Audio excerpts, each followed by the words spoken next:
Welcome back to Drive Your Thoughts podcast. I'm your host, Master Coach Carrie Marshall, and it's time to go after those goals. Yeah, whether ready or not, life's coming hard, no breaks, no stop. And if you put me on the spot, don't get it twisted, I never drop. If you feel a bit out of control and out the box, here's a way that you could drive your thoughts. Turn this podcast on, it's a lock. Carrie Marshall on the clock. Hey everybody, how are you? It's Carrie Marshall. Okay, so we're starting to wrap up 2023, and I'm pretty sure that it is probably the fastest year that has ever gone by in my life. It seems like it flew by, but every time about this time of year, I really like to kind of start to kind of do a year, like a glance at my year, to just kind of break down and ask myself, like, what went well? What didn't go well? What was hard? What was fun? What was exciting? What would I do over again? What wouldn't I do over again? And the reason that I like to do it in November is because a lot of times we tell ourselves feedback too late. So sometimes I notice this, that and I'm going to use snowboarding. You know, I love to use snowboarding as an example, but I would be teaching people and they would kind of give themselves feedback at the very end of the lesson. And I asked one kid, because he said something, I can't even remember, but I asked him, because I said, well, what are you going to work on? And he's like, oh, I need to work on this. And I said, what time did you know that you needed to work on that? And he's like, oh, about an hour into our 2-hour lesson. I'm like, really? Why wouldn't you just give yourself that feedback earlier? And sometimes it's the same thing with our goals or our life, you know? Sometimes we tell ourselves that we should have been a better partner when we're getting a divorce. Well, why wouldn't we have talked about that earlier? Like, why didn't we implement that? And there's so many different reasons why. But I always say that, you know, failure's all about getting feedback, but also sometimes we can just like pause and take a checkpoint and just be like, okay, so my checkpoint is like, let's kind of look at my life and see what's going on. And so November is a really good time to do that, because just because you've had maybe the same thing happening in your life doesn't mean that you need to continue it. I also love to do my check-in in November because I want to start planning in December. And, you know, I know that some people push it off until January. Totally fine. You figure out your own timeline here. But I always tell my clients, like, let's hit the ground running in January. Like, let's not sit around and like wait. So even in November, I have something that I offer for my clients that's called an all-day intensive, which is where we get together and we really kind of plan out the next year or their book or their project that they're working on. And I have 2 scheduled, or maybe 3. I have several scheduled in November. And so that's what we're doing at these things, is we're really going to look at like what worked, what didn't, where were the investments, what investments did I love, which ones would I make again, which ones were single and I would never do again. And so when we talk about kind of looking at your life, I want you to just kind of think about a time maybe during this month that you can just pause for a little bit and just really kind of look at what's happening for your life. I think that it's really important to be able to say like, oh yeah, I can kind of see that this happened, or I can see where I got off track here. The other thing that I think is so important, and because we're in November, I really wanted to talk about like gratitude. I think that so often we get off track with our gratitude as well. You know, we start to forget that being grateful for things is actually what brings that abundance energy to us, is when we're grateful for things. And so anytime that you're doing this like check-in with yourself, a really great way to start the check-in is like with gratitude. I was telling one of my clients this the other day. He is starting something really exciting. So pumped for you, bro. You know what I'm talking about. But he was talking about being overwhelmed. He's like, I see what I need to do and where I'm at. And then there's this middle part that I have to actually take action. And he's like, I am so overwhelmed. Like, I just wish I was there. And I was like, okay, listen, I'm going to give you another assignment. And he's like, I just told you I was overwhelmed.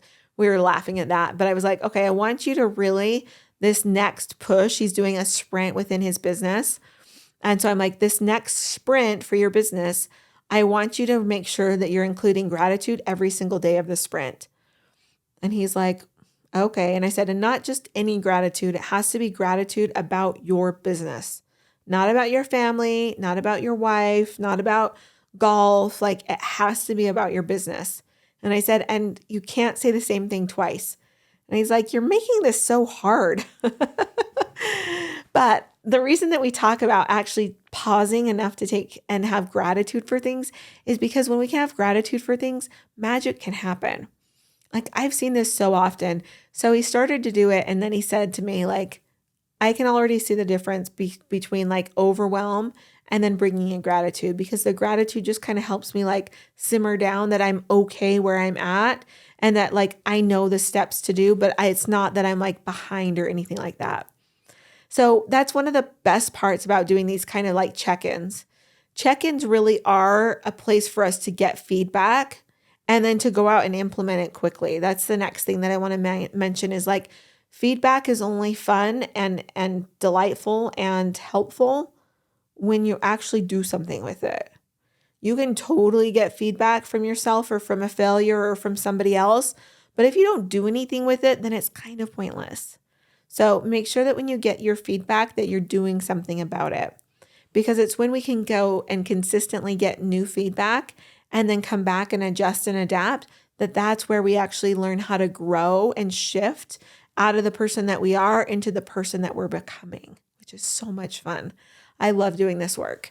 So I want you to think about one thing that maybe you're grateful for right now around your goal, not just your family, and maybe your family's helping you with your goal. Maybe that's how you might include it.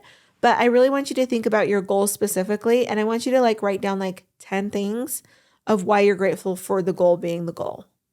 Like what's been going well? What are you grateful for? This year, I'm really grateful for a couple of different things. Number one is I'm grateful for all of the crap that has happened. Honestly, I hate it and it sucks. And sometimes I wish I could flip off all the experiences I've had this year. But honestly, I also have grown with my way of processing my emotion. I've grown in relationships. I've grown in deep thinking. I have had so many good experiences from a crappy one that I honestly am really grateful for the crappy one. I don't want it again. If it comes into my life, I wouldn't pick it up, but I'm also really grateful for it. The second thing that I'm really grateful for is I'm really grateful for YouTube. It sounds crazy, but I freaking adore YouTube. If I want to know how to do anything in this life, I can go and YouTube it. And some sweet random person that I have never met has made me a video. And I have, kid you not, I have watched videos from around the world, from the old to the young to, I mean, everything about how to do things.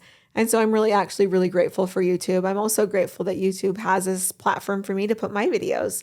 I don't talk about it a lot, but I do have all of my videos uploaded from the podcast onto my YouTube channel.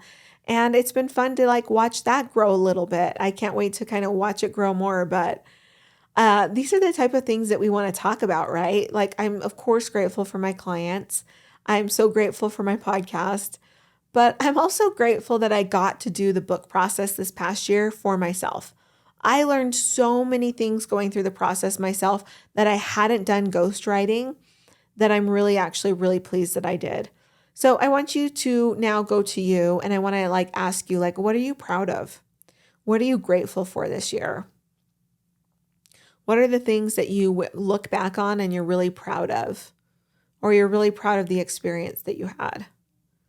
I know that one of my favorite things that I did this year was invite my husband to come with me to a speaking engagement, which we haven't really done in the past. We're very adamant of having one or both of us at our home with our kids as much as possible because both of us travel quite a bit for work. And so it was really like, I'm so grateful for that experience. It really was just a delightful experience that I'm so glad that him and I got to have. It's just so much fun to look back through the year and just kind of look at like what was awesome and what wasn't. We have some friends that come from Texas. We've talked about them before. Tracy and Steve have been on the podcast before.